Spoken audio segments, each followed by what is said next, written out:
Hello, and welcome to our program today on strategies for success in mathematics. Today I have two professors from the mathematics department at El Camino College who are going to talk about some of the steps that students can take to be more successful in mathematics. Also, we're going to talk about some of the reasons why students have so much trouble with mathematics, and particularly we're going to talk about why mathematics is important, why it's important to complete college algebra. So let me start then by introducing myself. I'm Francisco Arce, and I'm the Vice President of Academic Affairs at El Camino College. And with me today I have two of the mathematics professors who will introduce themselves.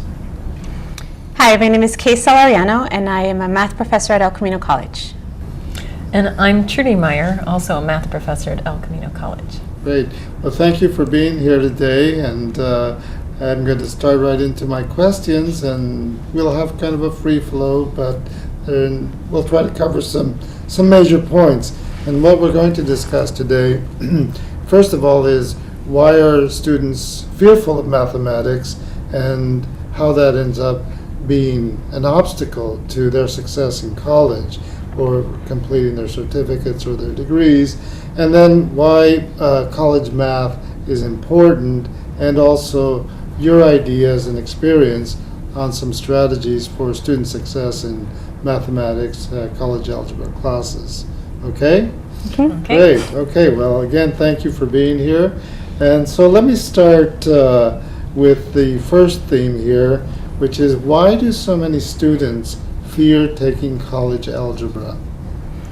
I think many of them can trace it back to maybe a particular teacher or something where something was said possibly where they felt like they didn't meet the bar.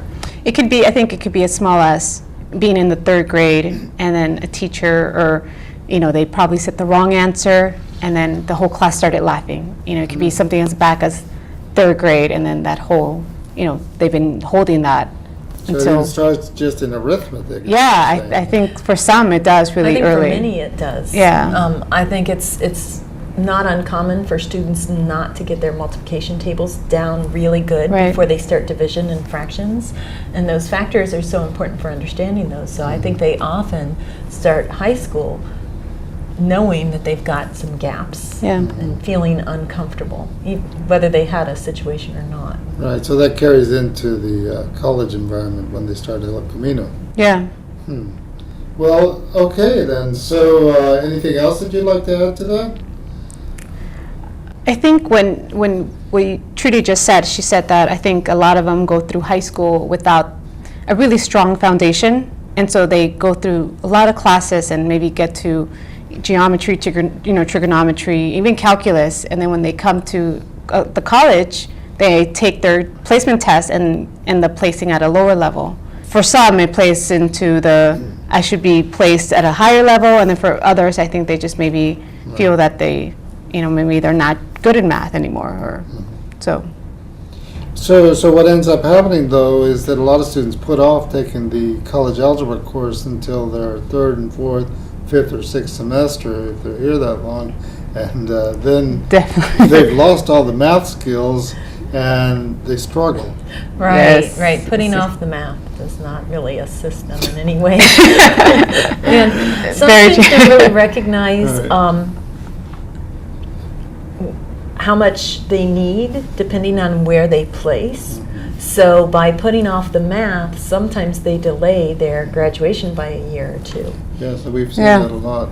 That's why they refer to math as the gatekeeper course, because they'll complete all of their requirements, and at the very end they wait for the math requirement, which of course then puts a lot of pressure on the students to get through that math course, and maybe they've lost some of the skills.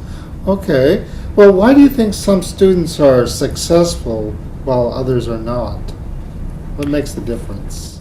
I think the biggest difference is the study skills and classroom skills, time management skills. I think there's a lot. It's not just your math skills. I think there's a lot that plays into being a good student at the college level. And I think that's an excellent point, because so many students, they get placed into our course and our placement tests are really not bad. They're pretty good. So they get placed into a course where they have some deficiencies, but not too many, so they're in a course they can succeed at.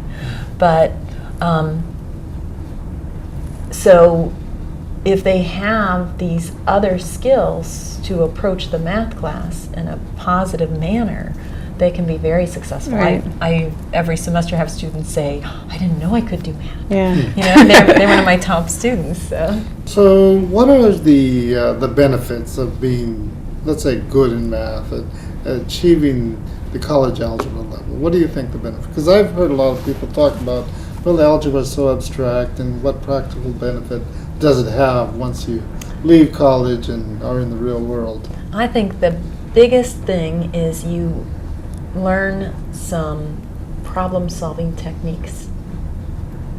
You know, to answer some of these word problems, applications, real-life problems, you have to go through and try to really understand what the words are saying to you. And the words aren't math words, they're English words, right, if it's an application. So you learn problem-solving techniques, and you develop your logic quite strongly in an algebra class. I think that's one of the things that I always tell my class, my statistics class. I mean, that's just a class of word problems every day.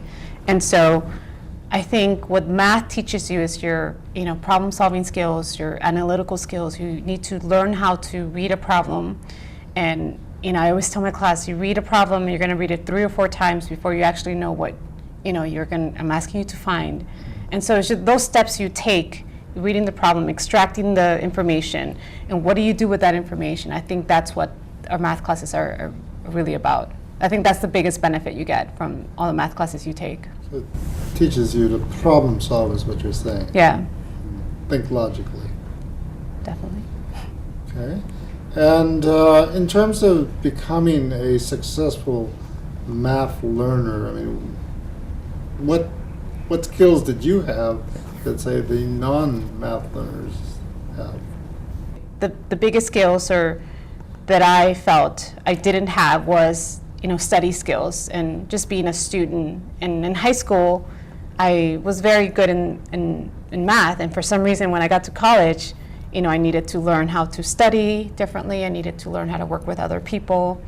Time management was my biggest one, and so I needed to learn how to separate my time between friends and work and school and study and all of that. And you don't think about that when you're in high school, because everything's set for you. You're going to class at this time, and you're going to do this at this time.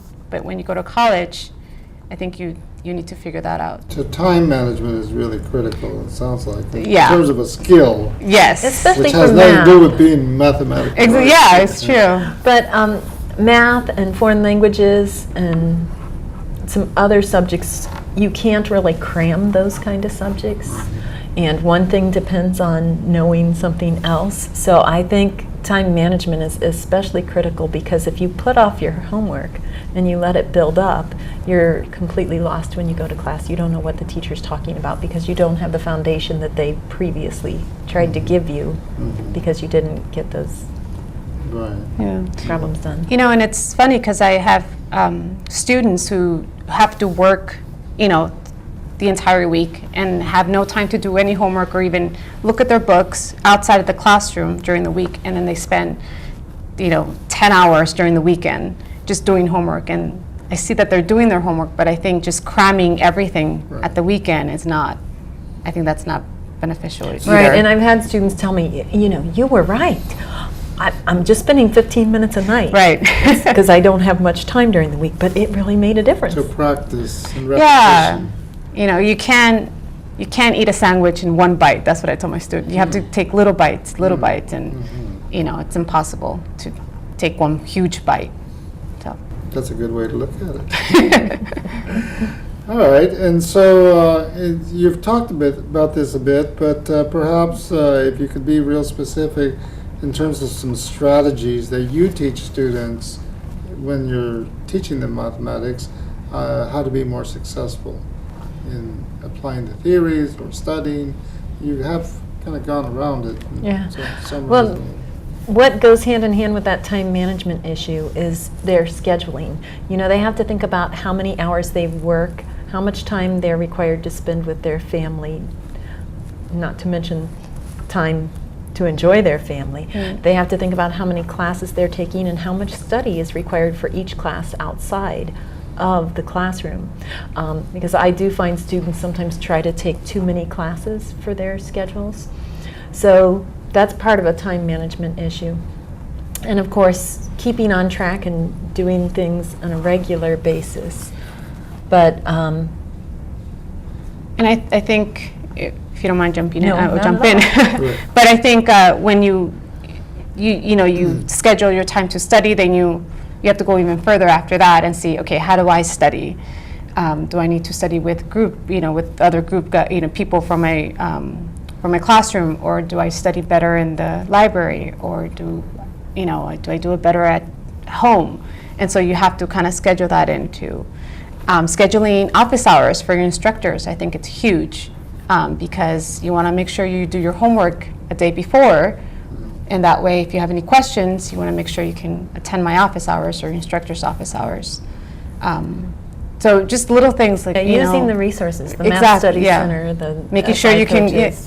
go to the SI sessions that we have here, all that. And that is one thing that really I do see students who are successful plan on being on campus outside of the classroom, using the resources and such. So what I'm hearing from you is that there aren't any special skills to learning math, but they're more behavioral in terms of how you plan your time, how you do your homework, or when you do your homework, and not overloading yourself with courses, and just more of an attitudinal issue. Right, because you really have to be open to changing some habits that you've had in the past, especially if you haven't had a great deal of success in math in the past. You're already used to a certain style of teaching, you're used to a certain style of studying, and people want to keep that how it is. But sometimes they have to change that. They have to look into what are different ways, things I can do. Yeah. So students that didn't do very well in mathematics, say in high school, which is where a lot of the students seem to drop off, they come here, and what you're saying is if they change their attitude about studying and about preparing, that they have a chance of succeeding. Right. Yes. Yeah, and when they come into my classroom, I don't teach super traditional. I have some traditional aspects, but I try to teach with a few different teaching techniques so that I can reach a larger group of students. And sometimes they're a little resistant to that because it's not what they're used to. Wait, aren't you just supposed to stand up there and lecture? What do you mean I have to get up out of my seat and do something? And that sometimes they feel like they're sort of on the spot, so they have to open themselves up to the fact that they're all there to learn. Yep. If they already knew all the material and could get all the right answers, they shouldn't be in my classroom. So it's more of an active learner type of teaching environment nowadays. yes. Yeah, a lot of instructors are doing that. I think they incorporate technology or YouTube videos, online homework, and online, applets that we have on some of the programs. Group work, working together, having our students go up to the board. So there's a lot of stuff that I think we're trying to just reach out to a lot of students, because I don't think everyone kind of learns the same way. So Interesting, because you wouldn't think of that as the main cause of why students don't learn math. Well then, perhaps you could tell us a little bit about some of your best experiences teaching math, your success stories. I've had students who were very resistant to, let's say, group work and working together with other students, and then they learned that, okay, working with others and working outside and studying together really does help me, and it's not just going to help me for my math classes, but for other classes. And those students who changed their attitude, I think those are the ones that I've noticed. They are more open, they raise their hand, they're more confident. You see a big change with those. They start participating, and It's very exciting. Yeah. When someone who told you on the first day, oh, I can't do math. This has just always been a Yes. problem. I'm going to be your worst student. And when all of a sudden they see that they actually can learn, and it's exciting. yeah, I think that's the best situation. This is great. This is good news. So there's hope. Yes, absolutely. Yes, there is. Can a student that does well in college algebra also do well with the same techniques that you're talking about in a pre-calculus calculus class? Oh, absolutely. Absolutely. I think these techniques, it's interesting you asked that because we had some basic skills developmental meetings for the instructors to talk about what are things we can do to assist our developmental students. And there were a couple teachers there who always teach calculus, the different courses in calculus. And they were saying, but these are things that can help my calculus students. Yeah. Yes, it's true, I think. That's a very different, because traditionally math has been taught. Teacher stands in front of the classroom and dispenses knowledge. The students do the problems, and they go home, do the homework, come back, and so forth. That kind of a transactional approach. And what you're talking about is more of a interactive approach with the students. Right. Right. And so you're saying that also the more advanced math classes are beginning to adopt this methodology. So it will result in higher success rates for students. Yes. So in terms of future students who want to attend El Camino, what advice would you give them in preparing for, admitting themselves to El Camino and enrolling in their courses? Well, I think a really big thing is to study for the placement test. Yes. And we do have a couple programs on campus that will be available to students in the near future where they can get on the computer and they can get a diagnostic test and find out what they need to study, because so oftentimes they just have a few things that were holding them back, and if they can just get those few things and place into a course that they really are prepared for, because stringing out the courses to a 6 or 8 term sequence is that really Holds you back. holds a lot of students back. It's really overwhelming. So preparing for the assessment test. Prepare for the placement test, and I think speak to a counselor.